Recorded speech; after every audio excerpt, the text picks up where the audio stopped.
All right, real quick, I just want to make this quick video just to show you guys how to make ChatGPT sound a little more human. This isn't that hard, right? So I'm going to give you an example. If we just asked ChatGPT to write an email, so we'd say, write a email about push-up progressions for maximum strength. That's a fun thing about all these AI training videos. You can hear me spell or talk really slow. So look, cool. It's created some really generic emails. Now, when you read this, it reads very even. It sounds like a computer wrote this. This doesn't sound human. Now, the content here is good, right? Like it's created some good content around this. It's showed some ways that you can improve your push-ups to make them more challenging. Let me show you an example of how you can make it more human. Usually this comes into play when I'm just going to copy and paste this in here. Now, you want to use this to insert voice into the email. This is the prompt that I'm using right here. So I tell them who the speaker is. I'm like, hey, send it from the perspective of a young 25-year-old bodyweight expert writing to an audience of 14 to 19-year-old men, right? So now we know who our actual speaker is and who our audience is. And ChatGPT is able to use that to fine-tune a lot of things. And then I said, make it personal, make it sound human, and use vivid imagery. Now, it's funny, just telling it to make it personal and make it sound human goes a long ways. Telling it to use vivid imagery also helps as well.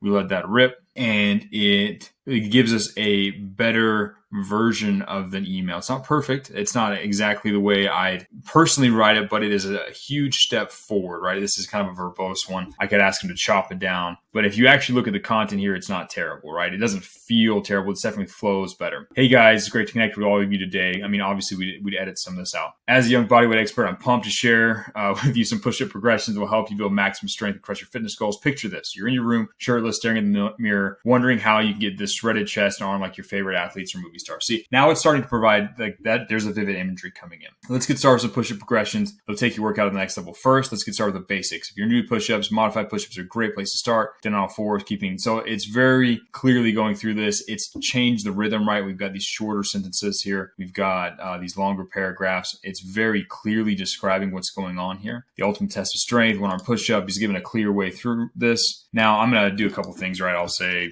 shorten this email, and he's going to give us a much shorter version of the email. Kind of take away some of the human stuff. You got to kind of play with it, right? But this particular prompt, we're telling them to make it personal, make it sound human, use vivid imagery. Let's say I wanted to now make it positive and informal. This is another one to add on, the positive and formal. You start to get this dialogue. How's it going? Question mark. I want to share some killer push-up progressions with you that help you build maximum strength and feel like a beast in the gym. Now this sounds like a person is writing this. Sounds like a human is writing it. Telling to make it informal, telling to make it positive, and giving it clues about who is writing and who they're writing to will do a lot to inject the right tone, that right human feeling into the email. Now, this isn't perfect, but this is a good step in the right direction. This is something that's going to help you take ChatGPT and help you use it to create more human-sounding content, more human-sounding emails or sales pages or what have you. This is the way forward.